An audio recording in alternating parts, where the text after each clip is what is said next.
my thoughts and in my dreams. They're always in my mind. These songs of hobbits, dwarves, and men, and elves, come close your eyes. You can see them too. No matter how much you love the cyberpunk games or Shadowrun or whatever, there is one huge crippling flaw that I don't think has ever been adequately solved in any of the games, and it's you can't separate this from the game at all, and it's such a huge part of it, and that part is the deckers or the net runners.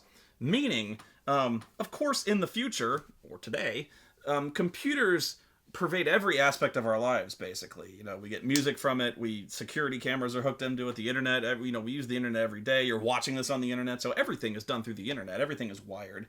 So, in the future, even more so, because in Shadowrun, you can transfer your consciousness into the internet and float around and do shit, and people are killing each other with programs that get inside your cyber brain and things like that. So it's inevitable that you're going to have characters who are players who want to be those characters, who are hackers, who do this shit for a living and are really dangerous in the internet, who are kind of like almost literally like internet wizards who can basically do magic when it comes to the Matrix or whatever, the grid, I think it's called in Cyberpunk. So you've got this huge aspect of the game, which is this massive part of everyone's life, and you can't play a hacker. You can't.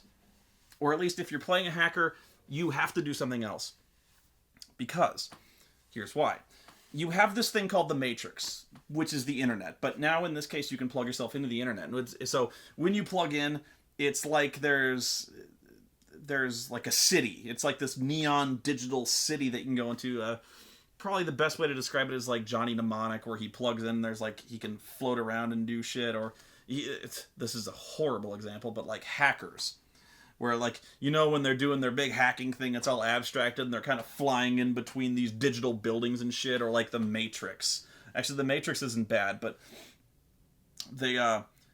so that's what it is. Like when you transfer in, you're kind of floating around and you're this avatar and you're fighting people, and so you're using programs to attack people, but you kind of have this alternate character that you're playing. Here's the problem. I'm sorry. Well, and you do this to steal files, because there's files that are secured behind what's called ICE, intrusion countermeasures, and so you have to fight them to get them out. And which is a huge data theft and opening doors and doing internet shit is huge in this game. So you almost have to have someone like that, but you can't, because the problem is, when the hacker does his thing, that is the only thing that can happen in that game. Meaning, okay, your guys fight into this control room, okay? They kill the boss, they blast the door down, they barricade the door because reinforcements are coming, and they're like, hurry up and get that data! So the nerd, he plugs his head into the computer, and he's like, I'm in! Game stops. Game totally stops, because now there's a side adventure. Meaning, the Decker character has now transferred his consciousness into the computer, and now he's an entirely different landscape, fighting enemies and doing hacker shit that only he is a party to. So it's basically like a mini adventure for that character only. You follow?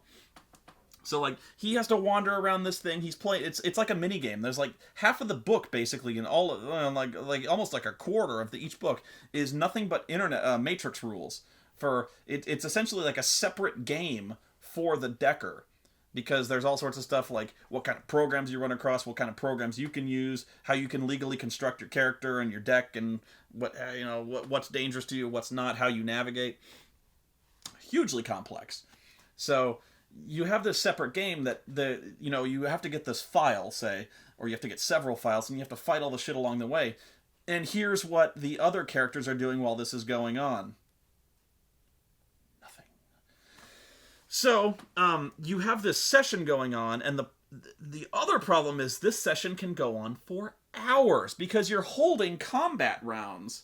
You know, you're doing skill checks, you're going into separate rooms or nodes or whatever, and you have these really elaborate combats with new rules that no one's familiar with because you've never played them and you very rarely use them against things that only he can see. So now you're thinking, well, maybe let's say we had a combat going on while this is going on. You can't, because two reasons. One, you're still having this combat, and even if you were cutting between the scenes, you are violently cutting between the scenes because you've got this engagement with gunmen going on in the real world, and then you've got this dude like virtually sword fighting with some kind of digital samurai, but he's not because he's throwing programs and shit. And so like you have these two really fucking bipolar narratives going on at once. And the second reason is because it's impossible. The reason it's impossible is because all this shit going on in the computer is occurring at like the speed of thought.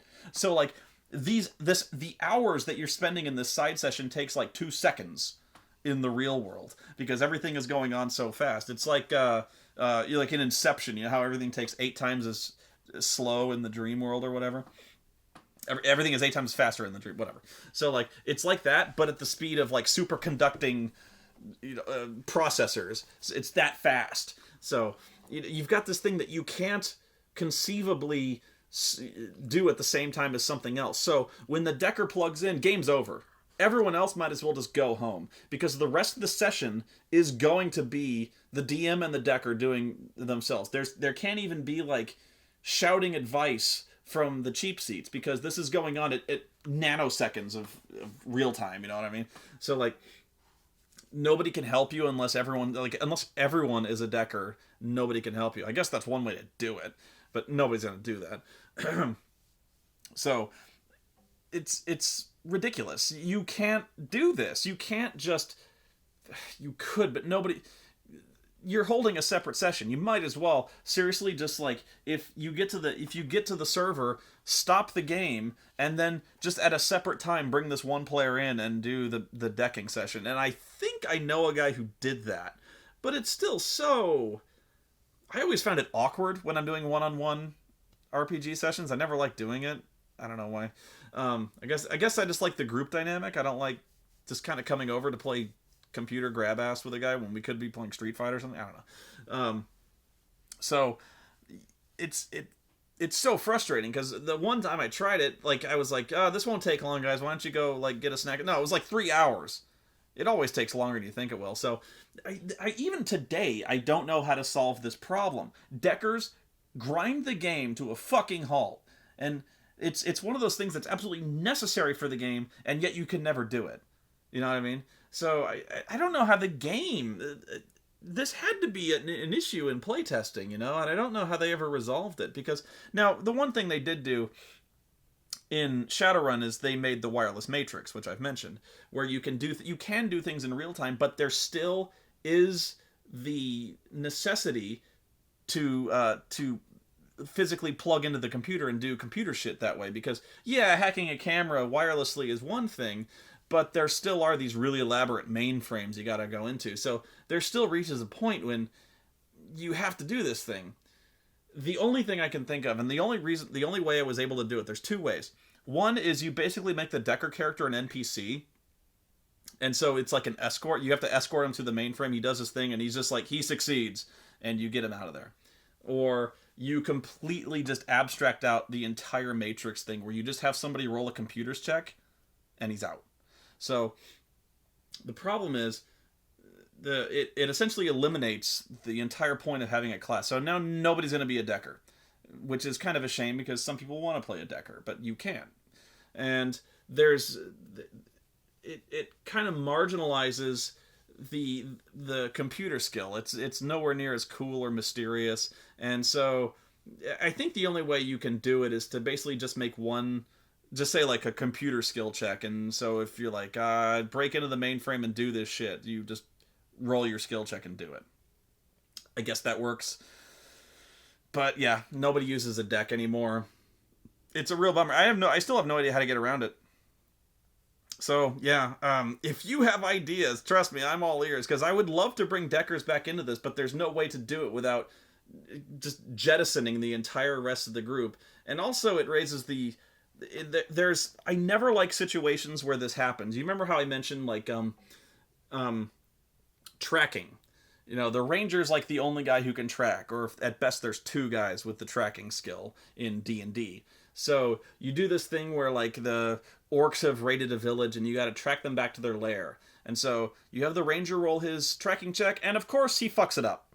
He's got like plus 13 to it, but he fucked it up. So then the secondary guy goes, I have a few points in it, and then he rolls and he fucks it up. So now nobody's found the track and the adventure's fucked. So the way I get around that is I say, well, you still find it, but it just takes you a lot longer. Which it works out great. Here's the problem when it comes to decking. If the decker fucks up, if you're in the little side session and he fucking dies, well, he's dead, and you still don't have your file. Now, they've broken into this fucking building, and they have nothing to show for it, so they gotta leave. And I guess failure's always an option, but it really sucks having your entire adventure hinge on this one guy doing this one thing, and then him fucking it up. And so it is different in that case, because there's no fallback plan. You know what I mean? So it really sucks having a fail point that weak. So I don't know. Maybe you've got ideas. I would love to bring it back, but I just don't see it. Maybe they've changed it in the new Shadowrun or whatever. Maybe there's... And honestly, I've seen a lot of cyberpunky games that I haven't even touched. I think there's one called like Blood and Chrome or something like. Maybe they fixed it in other games. So that's worth a shot. But yeah, if you're DMing Shadowrun, the first thing you got a house rule, among many things, maybe, is no deckers. You can't. There's no point. Have fun.